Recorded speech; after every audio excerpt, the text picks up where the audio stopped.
Whatever Australia's domestic challenges may be, I suspect they look very much like first world problems if you're watching this right now from Ukraine. Ukraine's economy is forecast to shrink by an estimated 45% this year, although the magnitude of that, of course, will depend on the duration and intensity of the war. Russia? Well, Russia's plunged into a deep recession. Output projected to contract by 11.2% in 2022, in a large part because of the unprecedented sanctions that have been imposed because of the invasion of Ukraine, which begs the question, once again, what does the Russian President Vladimir Putin hope to gain from these aggressive actions? How far will he go to pursue those ends? Rebekah Koffler is a Russian-born American citizen who grew up behind the Iron Curtain. She served as a US intelligence officer where she was able to observe firsthand the threat from Russia and judge how seriously the Russian threat was being taken there in America.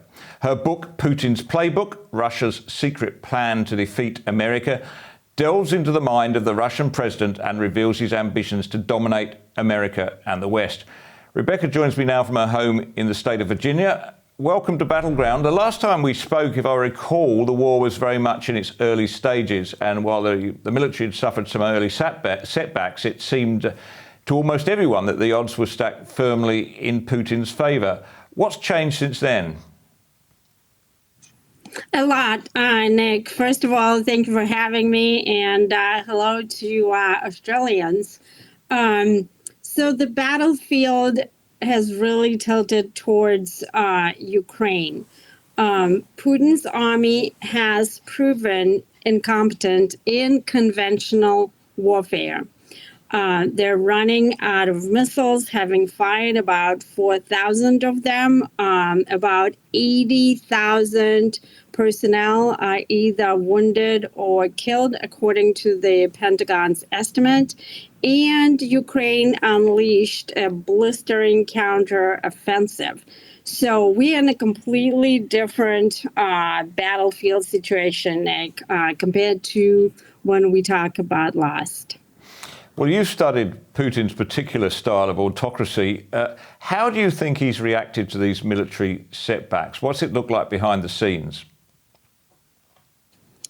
Well, Putin is a KGB officer, right? His entire career, his entire life prepared him for this. He's really not shaken down or shaken up by these defeats that are conventional defeats, right? Putin is rolling with the punches, and the issue for the West is that Russia always knew that NATO is conventionally superior, and therefore they prepared an alternative strategy, an asymmetric strategy, or they also call it new generation warfare.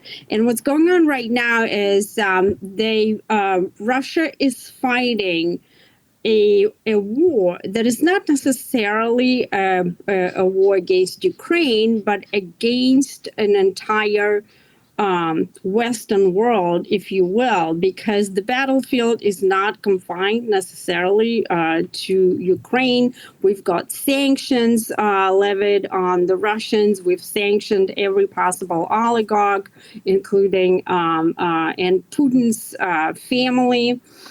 So for that situation, they developed, because they always knew that such a conflict is inevitable, because Russia and the West, specifically the United States, have been fighting over control of the same area, which is the post-Soviet states, which includes Ukraine. And so for that reason, he prepared alternative weapons and the type of warfare that includes cyber, it includes space warfare, it includes nuclear warfare, and it's not confined to geographical boundaries. And we have seen some previews of that with the Nord Stream pipeline that bursted due to some mysterious explosions.